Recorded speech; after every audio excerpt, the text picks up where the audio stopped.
Alors, chers amis, ravi de vous retrouver pour une nouvelle vidéo, toujours dans l'actualité du Barça. Donc, les amis, comme vous le savez, ce week-end était très mouvementé avec la naissance d'une nouvelle compétition, qui est la Super League européenne, qui vient s'ajouter au quotidien de 12 clubs européens, dont le FC Barcelone. Alors, en quoi cette Super League est importante? Ça sera l'un des objets de la vidéo. Pour ne pas accélérer les choses, l'intro et on verra tout cela ensemble.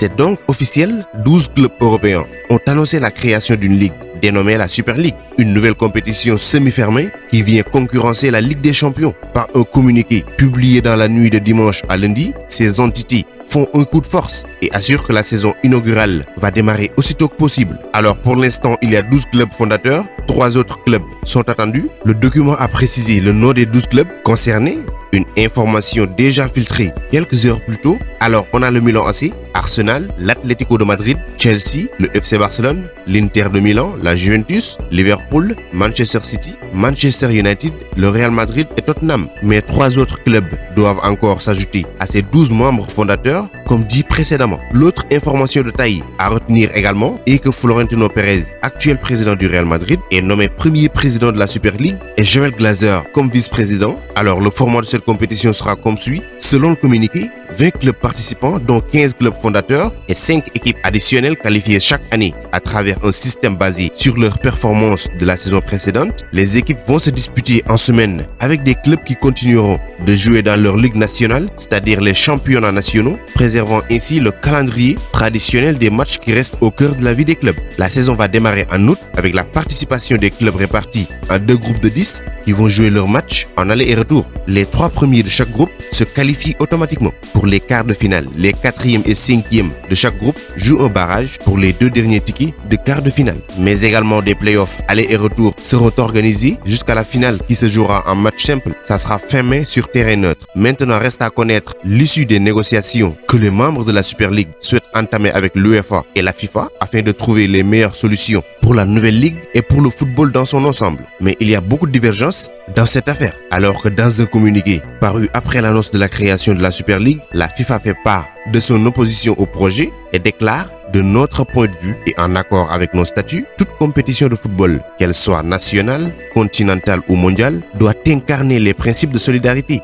d'inclusivité, d'intégrité et d'équité dans la redistribution financière, a jugé la plus haute instance du football mondial. Compte tenu de cela, la FIFA ne peut qu'exprimer son désaccord concernant une Super League européenne fermée, en dehors des structures du football international et qui ne respecte pas les principes nommés précédemment. Alors ces derniers mois, plusieurs rumeurs évoquaient la présence du PSG et de l'Olympique de Marseille dans les clubs fondateurs de cette Super League. Ce ne devrait pas être le cas parmi les 12 équipes qui auraient déjà donné leur accord pour ce projet. Aucun club ne vient de la France, de Ligue 1 plus précisément. Une annonce étonnante, notamment concernant le PSG qui s'affirme progressivement comme l'un des plus grands clubs actuellement. L'absence de Paris, tout comme du Bayern Munich dans cette compétition, serait une anomalie. Mais rien n'est encore joué. Le PSG, tout comme l'OM ou même l'Olympique Lyonnais, pourrait donc faire le nécessaire pour tenter d'obtenir un ticket pour le début de la compétition en 2022. Pour l'instant, aucun des clubs français n'a fait de déclaration sur le sujet. Maintenant, si une partie des grands clubs semble déterminée à se détourner de l'historique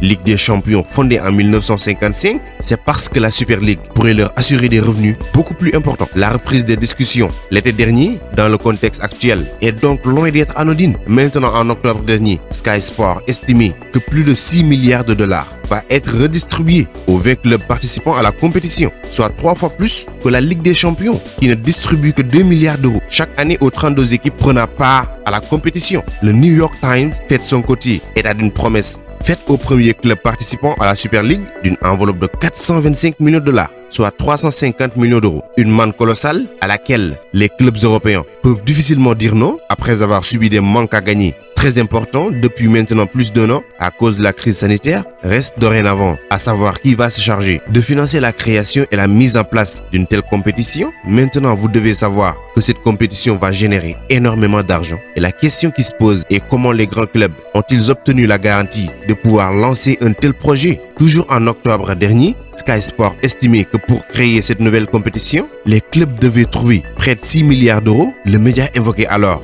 la participation au projet de la JP Morgan, la plus importante banque américaine, une information corroborée par les dires du New York Times, mais la banque ne servirait que d'intermédiaire. Alors, qui se cache derrière le financement de cette nouvelle compétition? Il y a quelques mois, une source proche des discussions entre grands clubs nous évoquait la possibilité de voir un État, et plus précisément l'Arabie Saoudite, se rapprocher du projet pour le faire décoller. Le Public Investment Fund, fonds public d'investissement en français, essaie de s'impliquer dans le monde du sport et avait vu son offre de rachat du club anglais de Newcastle être refusée il y a près d'une année. Qu'il s'agisse du FIP ou d'un autre organisme, cette question du financement reste encore floue et mal éclairée. Alors, participer à la Super League et être banni de la Ligue des Champions, sachant que l'UEFA, tout comme la FIFA, ne sont pas du tout d'accord. La FIFA menace de son côté, l'UEFA pareillement. Alors, n'est-il pas un risque pour les clubs d'y participer? Je vous laisse le temps de me répondre dans les commentaires. Votre avis compte également. Donc c'était tout pour cette vidéo. Merci de l'avoir regardé jusqu'à sa fin. Continuez à vous abonner à la chaîne, mais n'oubliez pas d'activer la cloche de notification. Vous êtes les meilleurs. Ciao, à bientôt.